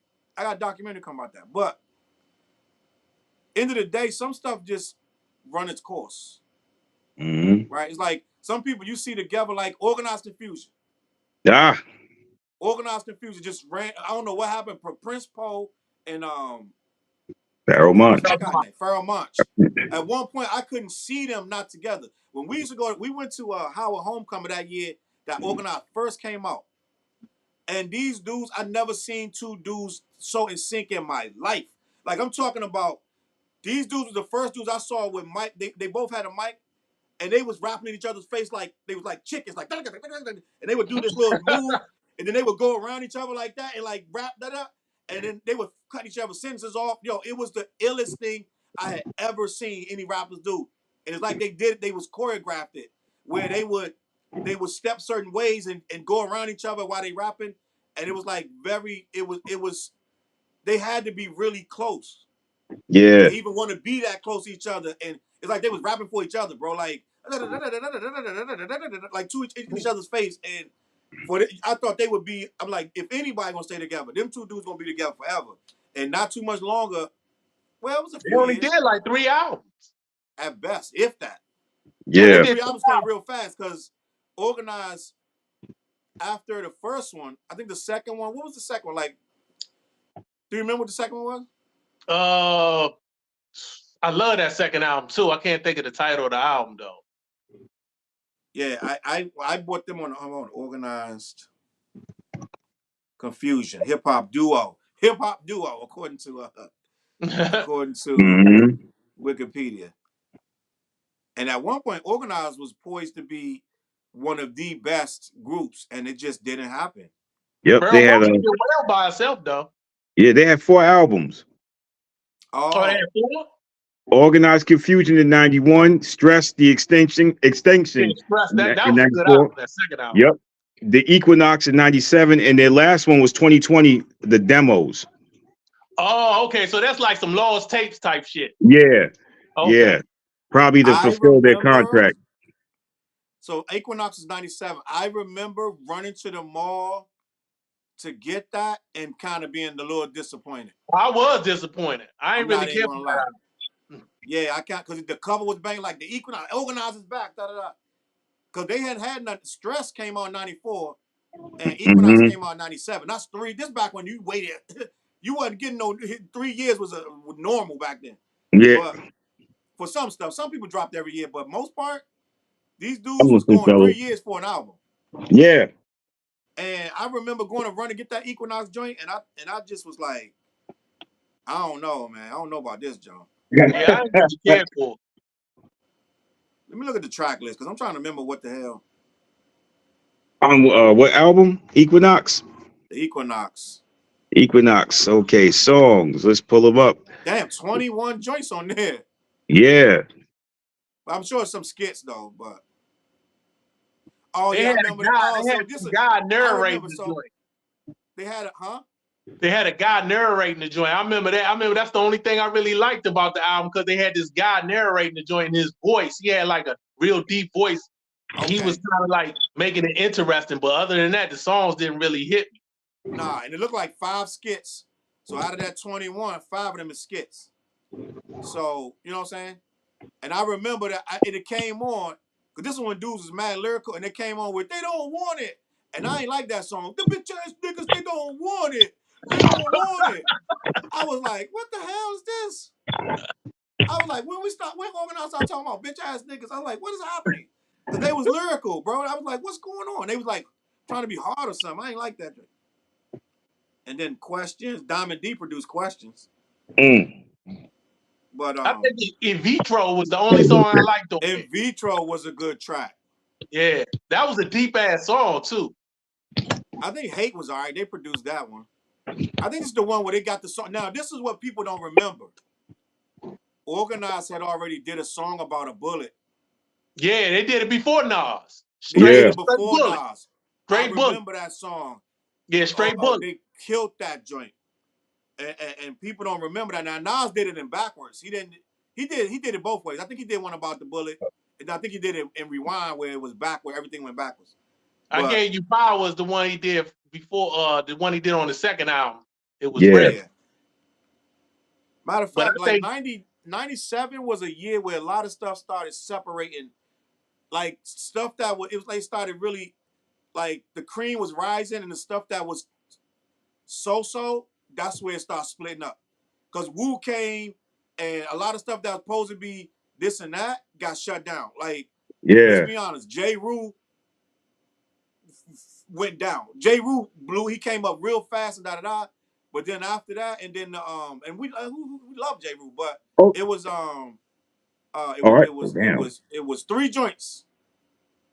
It was 3 joints by J. Rue. It was You Play Yourself. Play It Yourself. And then the other one, The Prophet.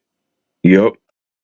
You got me, you may have me, you killed my wife, but I have others. Yep. Yo, that was Like, man. You can't stop the prophet. Yeah, that was the joint. Yo, but J. Rue's first album to me is like one of those albums that just I love his first album. His first album is tight. Come Clean. Come Clean. Yeah. Yo, you can play that album today. Come Clean. And that's one of the Come Clean to right now. If you play it, it sounds like some crazy boom bap. that would be the first song of the mix on the Hey, radio in the city. Like it would be Come Clean, and then I remember it was Come Clean, and then they would mix it with Group Home, yep. right? Doo-doo. When Was I a when I superstar? my mom's didn't understand. I was flipping Who's the Man. That Oh Group yeah, Home would come group, on. Then they yeah. would Living then they proof would was throw it living proof? MET, Living Proof, Living yeah. Proof, and they had two joints. Group Mhm. Home had two big joints. Yeah, Then they would flip Superstar, superstar. Method Man, MET, and then they would flip a Fuji's joint with Method Man, right? yeah. And then they would throw a Gangstar joint. So all the stuff that we saying was the era, that was mainstream. That was on the mix at 6. You know what I'm saying? That Hey, was the Traffic Jam, was Method Man, Wu-Tang, all that stuff. So that was regular hip hop at the time. so here's some of the '97. Here's some of the hip hop albums from '97. Wu Tang Forever, Company Flow, Fun Crusher Plus, Oh, we need to Big, talk about that. Yeah, I yeah. had that. Fun Crusher Plus. You had Notorious Big, of course, Life After Death, Capone and Noriega, The War Report, Camp Low, Uptown Saturday Night, Del the Funky Ooh, Homo Sapien, Future Development, Jay-Z in My Lifetime Volume 1, was Common, big, One yeah. Day It All Makes Sense, Missy Elliott, Super Duper Fly, Buster, When Disaster Strikes, OC, Jules, uh, Ooh, Pooh Keith, Sex Style, Ghetto uh-oh. D, Master P, Scarface, The Untouchable, Look how Diamond eclectic D. that list is. Oh, this is, man, Diamond D. You had Hatred, Passion, and Infidelity. You know Uh, what? You what's proving up? my point right there.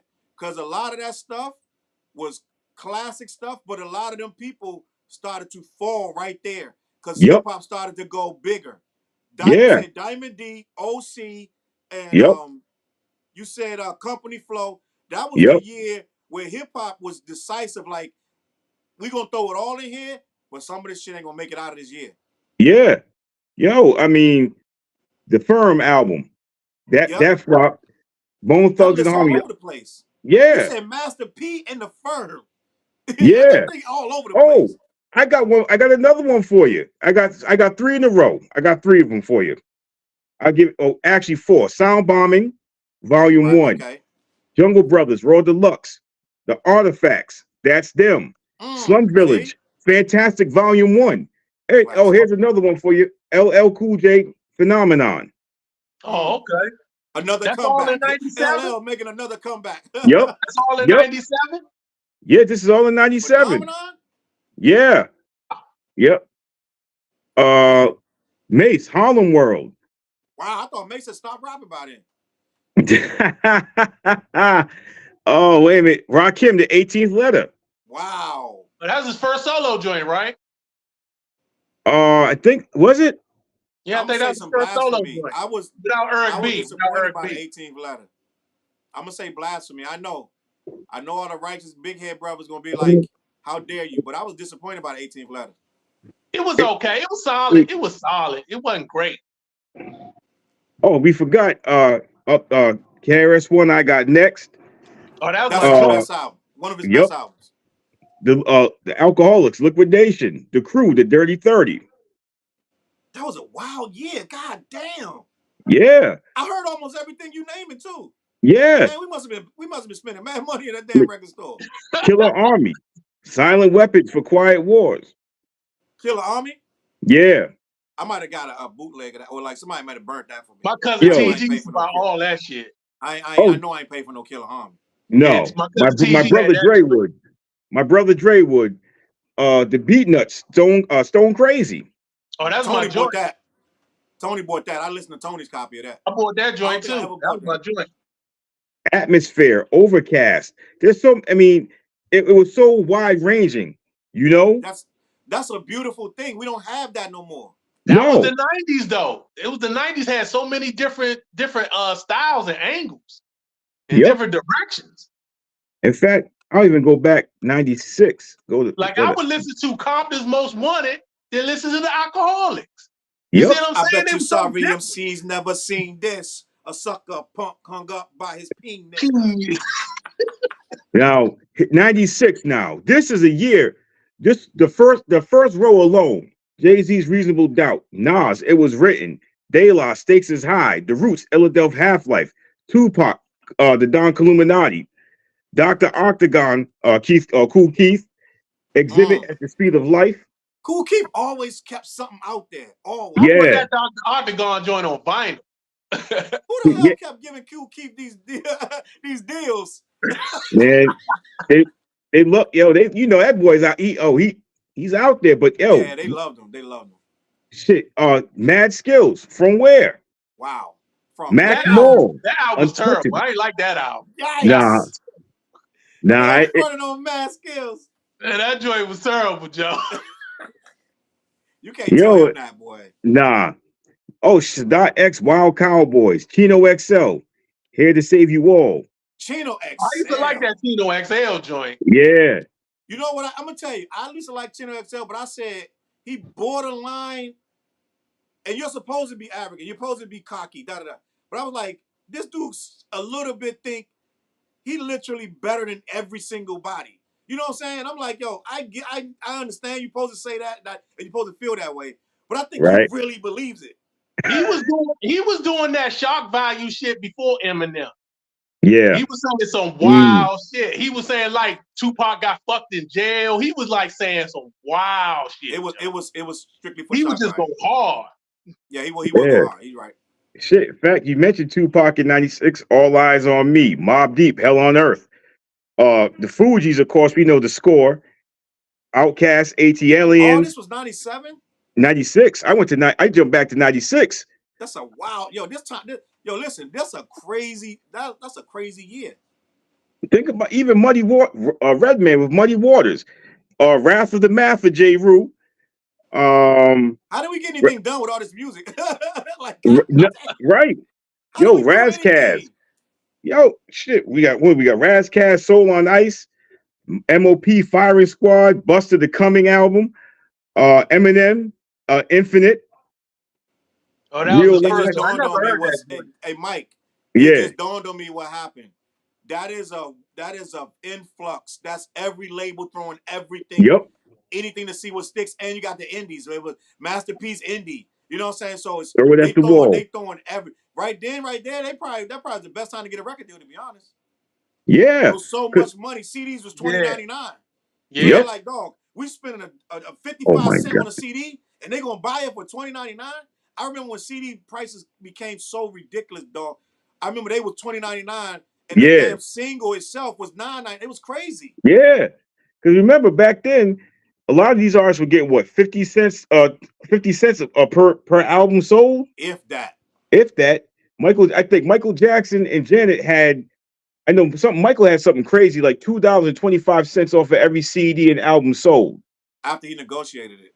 Yeah, and pretty much said, "Well, I own the label." Yeah. Oh, and that. Oh, we can't forget '96. Lil Kim Hardcore and Foxy Brown Il Nana. Wow, same year. Yeah, same year. It's crazy. I mean, because you think about the '90s alone, we sat there just like, yeah, right. How did we get anything done? How did How did we get? Because I You know I definitely sure as hell wasn't didn't hurting get for no shit done. music. No. You In needed batteries '95, in your Walkman. yeah, you sure did. Yo, in '95 alone, '95 only built for Cuban Links, the famous purple tape. The purple tape. Well, hip hop heads, purple tape, you already know. Showbiz and AG, Goodfellas, The Far Side, Lab Cabin, California. And it's like Wow. you said, man, groups and solo acts were killing it. I'm AZ. Yeah. I mean, AZ, Do or Die. Do or Die, I should say. You know Damn. what's sad about this, Mike, though? A lot of these people ain't been hot since this. Nope. Like, they was hot that year. Yeah. And that was it. That was it. Channel Live, station identification, King T for life. I had Oh, damn. Oh, wow. But you know what? We were Skilo. such a crew that if somebody had something, so you was going to be able to get somebody bought this, somebody bought that, so you could borrow from him or whatever. Yeah. Like Los would do, is just take it out the car when you get out. Los will snatch your joint out the car as he getting out. And you try to chase him, he gone, he run the house. Give me back my slum village, like whatever. Yeah. Where's my diamond chail? Like the fuck?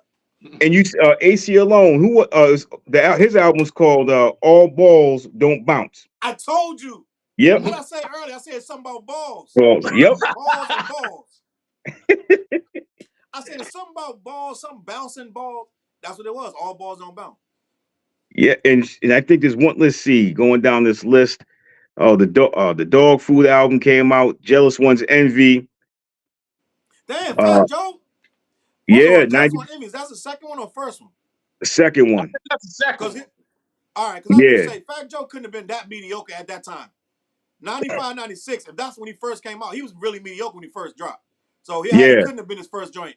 His first Nah, joint was back probably when Diamond 92. D and them was out and Yeah, Andre the Giant, Lil Finesse, yeah. Trap That was Niggas. There's no 92. way he came out with that little stuff he was doing. You gotta Nah, flow, Joe. You gotta flow, Joe. You that was gotta let him know, Joe. yeah. That was 92, 93. Yeah, that was old school. Remember Mike Geronimo, The Natural came out along with Oh yeah, I Poverty used to like Palace. the Master INC. That was my Yeah, shit. I got so yo, much respect for him now after seeing him on Or he Mad just went Hoffa or on something. Matt Hoffa because I didn't know yeah, his story. I just thought he just fell off and was corny, but that's not what it was. He had a lot of people make a lot of bad decisions for him. yeah. I know he mentioned Jay tried to really help him out a few times too. Mm-hmm. Said, he said Jay was like, you can't be getting drunk like this. This ain't really who you are. Mm. Made him question. He said, made me question life. Yeah, I remember the video. What's the video where they chasing him and ends up on the dock of like a boat dock and I think they shoot him or somebody gets shot or something. I forgot. What's his biggest record? Mike Geronimo. Mike Geronimo, I think, was Master IC. That was his Yeah. biggest single. But that first album I think that was that was his biggest and his best album. Because that's the one thing we know. I noticed about the '90s was that like certain artists would come like I call it the Nas effect. Because when Nas dropped Illmatic, we expected him to come out with an album of that caliber every time. Right. Mike Geronimo dropped that Master IC. We were like, I remember I was like, yo, the album got to have that entire vibe. And when I heard the album, I didn't buy the album. I heard the album. I was like, man, I might come back because I was so like between 94 and 97, those 3 years, I'm looking at, damn, I just had it too. The 94 list. Oh boy, computer. You always want to mess with me when I'm trying to do some work all the 9-4. time. Way off track. Yeah, but I mean, you look at the groups though, man. Like Organized Confusion, we know it's a duo, but they had that little run, Yeah. Yeah. and It was to us the hip hop heads, even though they didn't sell that much, they was damn near gods to us. Like Organized, OC, that whole little clique, and they wasn't running with native tongue, but that felt like some native tongue type of stuff. Yeah. yeah, because I And mean, who would have imagined that OC wouldn't have been? It would have been you would have been like the best MCs for the next 15 years gonna be OC, Big L. You know what I'm saying? Mike Geronimo. You was like, yo, but that ain't how it went. Yeah. And OC did not catch that break. But OC, first of all, his name is too easy to get lost. You know what I'm saying? Like only real hip hop heads gonna check for somebody named OC. You know what I'm saying? right, It's too easy, bro. Like it doesn't stick. It's too plain. It's too yeah. plain. I mean, and then you figure what? Time's Up. I mean, his first album was good. Yeah. The follow up was kind of like, I thought the second album was good too. yeah, Jules, it has, whatever, Duels. yeah, You know what it has some. the crazy thing about that time though, Mike and Dale, was Mhm. they started figuring out the formula of it. So Mm, as OC and these guys are coming in with these bomb lyrics and this and that, that's becoming not the formula. The formula is becoming uh I can't go a day without my sunshine. Or yep. like all the little stuff Jay doing on volume one, which by the way is one of my least favorite Jay joints. is volume 1 and 2 of Jay's. I think Like, volume 2 is way overrated. yeah, it is. It is. Super overrated. But when it hits, it hits. Like Yeah. Streets is watching and stuff like the joints on there. But Streets is watching on the first joint. Is it? So what's on the second one? It's the hard knock life. Yeah. That's when I was not in the Jay. Jay got me back with the Blueprint. Yeah. Because I was a Reasonable Doubt guy. So I'm like, you're not spitting like Reasonable Doubt no more. You're doing a lot of commercial stuff I really couldn't rock with. But I still like some of the stuff. What, Imaginary Players on volume 2? That's on volume 1. So goddamn, what's on volume? Hold on, now I need to get volume 2 got the joint with him rapping real fast with Jazzo. Nigga what? Nigga who? Yeah. All right, so I wasn't rocking volume 2. Hold on. I think that album is overrated like shit, though. But you know, at that time, I remember, you know, hanging out with a lot of different people, listening to music with a lot of different people. I see the list. Yeah, go ahead, Mike. I'm sorry. Yeah, and I felt like that then. I was like, okay, you can see, all right, they're gonna oversaturate the market with this guy to the point where people are gonna feel like he's the only MC out there. And then if you mention anybody else, they're like, who's that?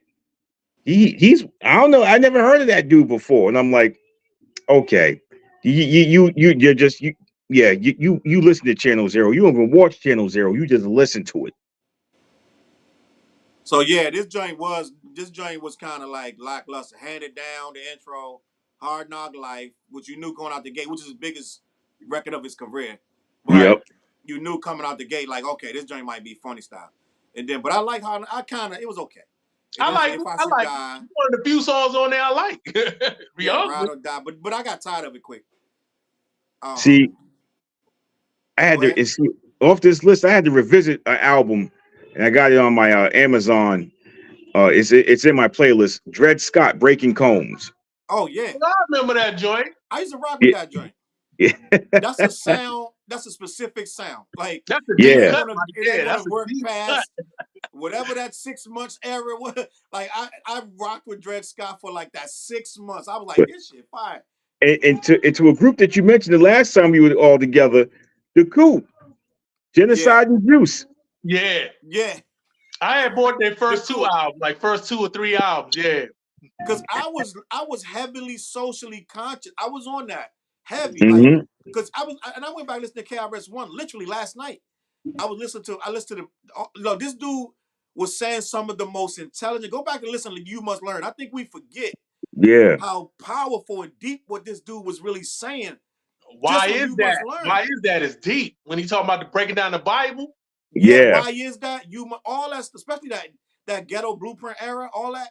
This dude is talking about literal, straight up historical facts and putting them into rap form and putting a hook on it. You know what I'm saying?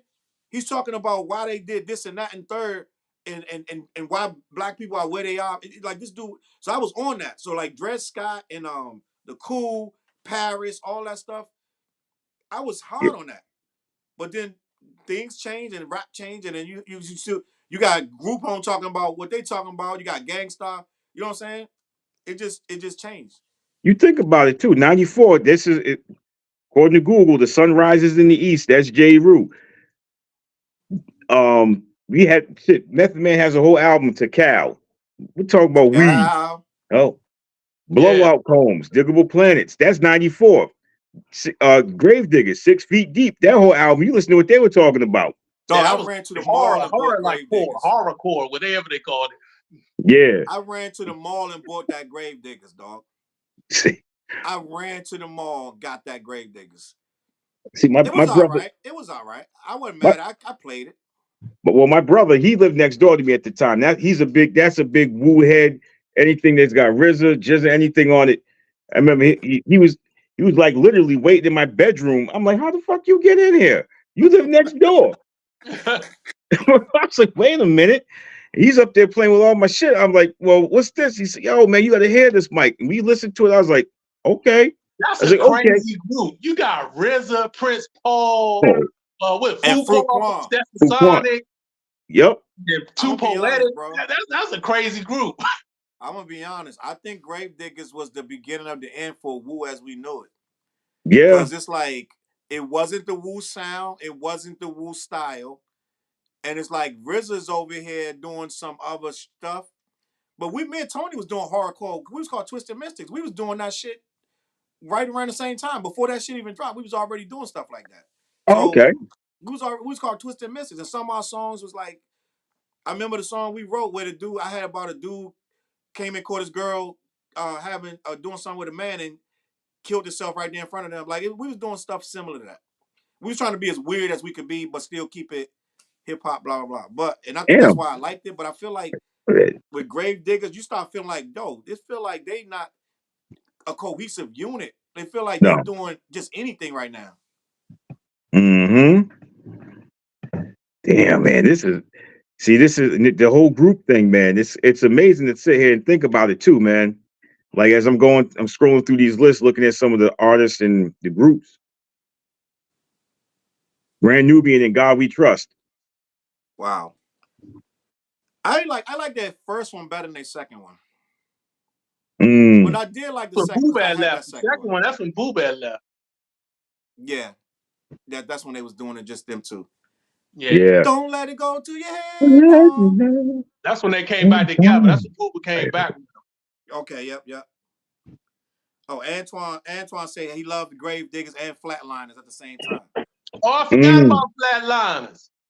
Yeah, I They used was to doing rock that with it. I used horrorcore to rock with it. shit too. Yeah. Yeah.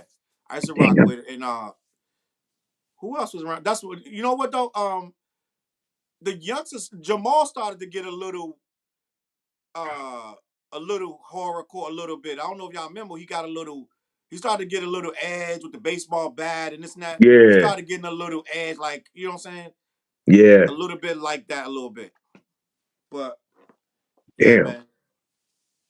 Yeah, I'm just saying, I love when we start talking about hip hop because there's groups that you forgot about or albums Yeah. that you forgot. Because you always get it you get an artist at one time and then at the peak and you forget all about the other stuff. Mm-hmm. So who are the groups now? Are there any groups left? I mean, not the old groups that stayed together. I'm talking about like who are the new groups within the like last 10 years? Let me find out. Only one I Migos, can think of is Coast Contra. That's the only Coast group I can Contra, think of. And Migos yeah, who broke up. Yeah, but they broke up. yeah, Coast Contra is the only group I can think of. yeah, yeah. All right, so I'm looking it up. Rap groups in 2024. Damn, they named a bunch of regular one. They named a bunch of solo artists. So So there are no more groups. it says 12 groups to look out for in 2024. There's a Brooklyn rap group called 41. Felina Boss, Philly Goats. There's a lot of people that I don't know. Kool-Aid, Homicide Gang. Like I don't know. I don't know these people. So I They mean, real underground. yeah, I can't really say. It feel like it's no groups, and I'm sure some No, groups here and there, but Basically. overall, if it is a group, it's probably some gangbangers or something. But I don't know. But it's changed, bro, and that's all we got. I guess we can wrap it up. yeah, I think groups are gone for real. We will never see it again. Then again, there was a group spitting on Instagram. Some young boys like spitting like they was from the '90s. I think you're talking about Coast Contra. yeah, Okay, that's what I'm talking about. Yeah, yeah, one of them is Rash Cash son. done. Yeah, I think there's two Okay, of them in it. I think Like two of four. them. It's four. There's four of them, but I think two out of the four are Razkaz's kids. Yeah. wow. They can Okay, rap, though. They go. They be going. all right. Yeah, that I gotta check them scenario, out. that scenario freestyle they did. That's the one I'm talking about. Yeah, yeah. That's the one I'm talking My about. yeah, my boy T Francis put me on there. He kept telling me, hey, Coast Contra, Coast Contra, Coast Contra. I'm like, all right. I said, I'll check them out. And I was like, okay. Yeah, Shit, I'm gonna got look me a into new that. group. All right, gang. I had a great time. Antoine shouted out Blase Blah. He So said I the said, album was underrated. yeah. I remember that one And song. They had that one big song when the East is in the house. Change God. it. Yeah. yeah. And then he said Represent, first album by Joe. Was that Fat Joe's first album called Represent? Yes. Yeah. I didn't really care for it. I ain't think he could rap too well back then. Nah, man, nobody really was rocking with Joe first joint. I just like the beats. That's all. You gotta flow, jump. You I gotta flow, ain't jump. think Group Home could rap. I just like the beats. Lil Dat was all right, but You know what? I You just know like what the made beats. you like Group Home? They were so real and they were so passionate. Yeah. But- Lil Dat was all right. Lil Dat wasn't bad. But you know, Go ahead. you know, everyone says it. Premier saved them. Premier saved the album, the production. Man, he gave them some heat. Yeah. I think that was an issue with him and Guru that he gave that heat away like that. Yeah. I could be It- bugging, but I kind of No, you're not low bugging. key. I can see that happening. Guru Because- like, you keep giving everybody these damn beats. You give Jay-Z beats, Nas beats, Biggie beats. Well, because remember the actual beef between them started with J. Rue. For giving him that Come Clean beat. No, the whole album. Then it went over to Group Home, and they were like, "Yo, this guy's always trying to come in and that's our boy, but he's trying to always come in and muscle some shit from somebody." Oh. And They say they used to have a lot of fist fights. Him and Premier and Guru used to have a lot of fist fights. yeah, That's they used to live together. They used to live together, man. They had Bradford Marcellus' old spot. Yeah. Wow. Yeah. What's funny is I did so Big Suge is out in Boston. Salute to Big Suge. And I did a show years ago with Big Suge and Ado. And it was like, I said, what's going on with this is when Guru was still alive. And he's like, what's going on with Guru? Can we get him out here? He was like, nah. I said, we don't really speak to Guru like that no more. Like they had stopped talking years before he passed away. Damn. Yeah.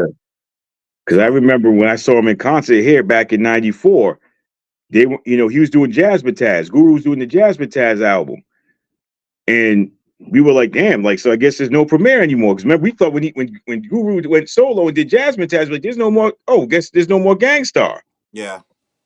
Which, by the way, Jazzmatazz wasn't, you know what I'm saying? It was good, but it wasn't no Gangstar, which it wasn't supposed to be. No. It wasn't. But I actually like the first two Jazzmatazz out. They're not I like bad. the first two joints. It wasn't bad. No, remember that was the first one had Trust Me with him and India Davenport from the Brand New Heavies. Yeah. Mm-hmm. They went to college together too. They're good friends. Mm. Yo, that was an era right there. You just hit another era, Brand New Heavies. That's a whole show right there talking about these bands and from back in the hip hop band. The hip hop band, Stetson Sonic. Like that's a whole 2-hour episode, bro. I'm gonna That's get out back. of here though. Yeah. Because I'll be on here all night. I know we all got work. You take your medicine. If you let us talk, we'll be here at 3 a.m. Yeah. Take your medicine. Do gotta go to work tomorrow. Yeah. Yeah, I know. 5 o'clock comes quick around here. Yeah, let me get off this joint. Old heads only. We appreciate the people in the comments. Thank a lot of comments tonight. I didn't get all of them, but Kev and Antoine and all the Chop and different people salute you for watching and commenting. Curtis, Lad, just a lot of people. And we appreciate y'all watching. Listen, we'll be back in next week.